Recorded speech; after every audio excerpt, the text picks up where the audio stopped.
What up, YouTube? Welcome back to another Dragon Ball Xenoverse video. And today, a few days back, they actually released a Bandai Namco Europe interview, and they pretty much answered a lot of random questions that I'm pretty sure you guys would be interested about. So before I start, I just want to give a little description that they left us right here to read. So it says, last week, which was probably like 2 weeks ago, Masayuki Hirano, producer at Bandai Namco Games Japan, spoke about Dragon Ball Xenoverse at Jump Festa 15, the two-day event which took place on December 20th and December 21st in Japan. From the same event comes a new interview by Jeremy from the fan group J Patrol with Tony, the community manager at Bandai Namco Games Europe. Sane Island has listed few points, and so I'm pretty much going to be reading it. But if you guys want to go see this interview on your guys' own, it's on YouTube, but I'll actually link it down in the description, so make sure you guys go check that shit out. So let's get to the first question. So some of these questions are honestly not even that interesting. Like, I didn't really care about it. Like, some of them are about like music and like the composing and shit like that, and I was just like, okay, that doesn't really matter as much. But I mean, for those people that enjoy the music, then I mean, oh well. Okay, so here are the points. Who is the composer for the music in Xenoverse, and will it be the same in Japan and Europe? They said the name of the composer can't be said at this time, but Bandai Namco has requested music for all three regions to be the same. So everyone's gonna have the same music, the same background music, so that's cool. Will the PC version of Xenoverse have higher graphical options, and will the PC and current generation of consoles have permanent destruction? And what they said was, no, the destruction will be temporary. The game was developed for consoles first, so obviously the consoles will have probably the same graphical options and stuff like that. But the PC could have maybe that extra option that makes it a little bit more HD. But I mean, who knows? I mean, we'll see. We'll find out once the game comes out for Steam. And yeah. Will players be able to make multiple versions of each race? For example, 2 male humans, 2 Namekians, 2 female Majins, etc. Players can change some elements like clothes and attacks, but once a player starts the story, they can change the gender/race of their character. They will have to restart the story in order to change gender/race. So pretty much when you guys start the story, make sure you guys choose the race that you guys want to stick to for pretty much like the rest of the game, unless you want to start over with the game, because for some reason I'm not really sure why they're gonna be not letting us switch the race. Obviously probably on the online part they're gonna let us make different type of races and stuff like that, and we could just train them each. So that's what I'm probably gonna be doing, but I mean, I don't know. And this one, alright, so on to the next question. So how many transformations will each character get? Just Super Saiyan 1 and 2. There will be no Super Saiyan 3 or Super Saiyan 4 transformations. And a lot of people are probably thinking that, okay, there's no Super Saiyan 3 or 4, and I'm pretty sure this means that it's pretty much for your character. For example, if you choose the Saiyan race, it could only go up to Super Saiyan 2, not 3 or 4.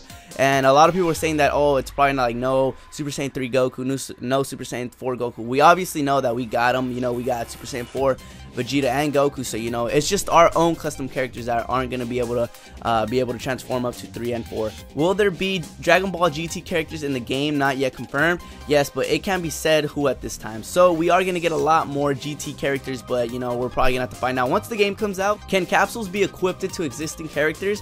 No, not in the main mode. Okay, so we can't really customize our characters that hardcore, but I mean, that would be cool. Can Super Saiyan 4 Vegeta and Jakku the Patrolman be unlocked by playing the game? No, these will be DLC. Super Saiyan 4 Vegeta is a free pre-order bonus and is currently not scheduled to be released any other way. It hasn't been decided how Jakku, I'm pretty sure that's how you say it, will be available, just that it will be somehow through DLC. Will there be any characters or stages from the original Dragon Ball series? No. Wow, straight up, just no. There's gonna be no Kid Goku, no nothing like that, no. So pretty much it's just gonna be Dragon Ball Z and Dragon Ball GT and whatever other characters they added to it. That's gonna kind of suck, but I mean, it is what it is, you know. Fuck it. How many characters and stages will be in the game? Fans will have to wait for the game to be released to find out. Oh, okay, so that's pretty much just us. We just had to wait to the date to find out how many characters we're gonna be getting. Can we create our own special energy technique? Players won't be able to create a move from scratch. They will select from a predefined list. Okay, that's pretty obvious right there, you know. But I'm pretty sure a lot of people would get really creative if they gave us the chance to actually create our move, you know, from scratch. There'd be a lot of funny, immature ones, but I mean, that would have been pretty interesting to see. What dub voices will be in the game? Japanese and English. Will characters be able to transform? Yes, Saiyans have a physical transformation into Super Saiyan where their hair changes to yellow. For other characters, there will be an aura change, but physically there is not that much changes. So pretty much the rest, you know, like the Frieza clan, the Namekians, who else? The Majins, the humans, they're not gonna have any type of transformations, just because just the Saiyans are, you know, obviously, you know, just with that yellow hair. But that kind of sucks. I mean, if only, like, you know, the Frieza clan, that would have been dope. You know, you have your little transformations where you have, like, you know, you turn bigger, or it's just like coolers, you know, that final form where you get all like buff and shit and got that weird ass dinosaur looking head. That would have been dope to see, but maybe in future Dragon Ball Z games, we'll see. We'll have to find out. Can Majin transform to Super Buu or Kid Buu? How about the Freeze race? No, there are no physical transformations for characters except Saiyans. There we had it again. No transformations of those types of races. So yeah, will Xenoverse have beam struggles? And if you guys don't know what beam struggles are, I think it's when someone, like, for example, let's say Goku shoots fucking Kamehameha, and then Vegeta shoots a Galican, and it's that little beam struggle, the one where you have to, you know, rotate your analogs and it's going like back and forth. And what they said is no, beams just cancel each other out. The reason is because in instances such as 3v3 3 versus 3 fights, the execution would be a challenge. That honestly makes sense, because let's say 2 people shoot and then another one joins, that would kind of probably glitch out the game. I'm not really sure how that works, but yeah. Are the animated sequences a separate special, or are they a part of the story? They're created specifically for the game, as it serves to be a part of the story mode. There are some at the beginning and within the story mode. Can we change the aura color of our created character? When the created character is at high level, players will be able to change some advanced options, and aura color may be part of it. So that's gonna be pretty dope. I mean, just because we're not gonna be able to have like transformations for those races, they should at least give us, you know, maybe to change the size of our character. For example, if you're a really skinny ass, if you choose a really skinny ass person, like you make your whole character really skinny, and once he transforms, make him a little bit more, you know, tone, more buff and stuff like that, more muscular, that would honestly be pretty dope. You know, for the transformations, that would honestly just make it right there. That'd be cool.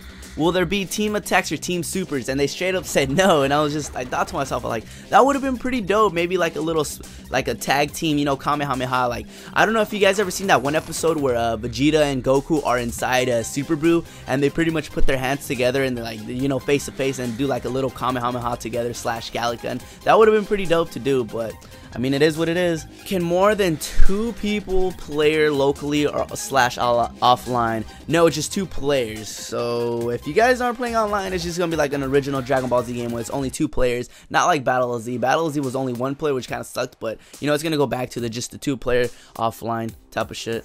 Are there mini games and mini missions? No, there is a part in the story mode where players have to gather the Dragon Balls, but it's nothing that would be considered a mini game, and it's more like a free roam. So yeah, we're gonna have no mini games. It's just gonna be like the original Dragon Ball Z games, just by the story mode. You know, the dueling. What else? Oh yeah, the tournaments and just little things like that. Will there be cities to explore aside Toki Toki City? If you guys don't know what Toki Toki City is, it's pretty much the main place where all the characters meet up, where you go buy your stuff. And what they said is the game will have other stages, but not like Toki Toki City. Toki Toki City is a hub where players will always return to buy clothes, meet friends, get missions, etc. Like I said, you know, it's just like, for example, Destiny, the tower, where you just go buy weapons, you go buy just different things. And this question was, I think, the most important, or not, like the most interesting one that I've heard. Will there be what if characters, for example, Super Saiyan 4 Broly, aside from the ones already announced, for example, Toa and Mira? No, the reason is the whole game is pretty much a what if, so there will already be a lot of surprising situations. So this is kind of dope, you know, they're making this is like a what if Dragon Ball Z game, so it's pretty interesting.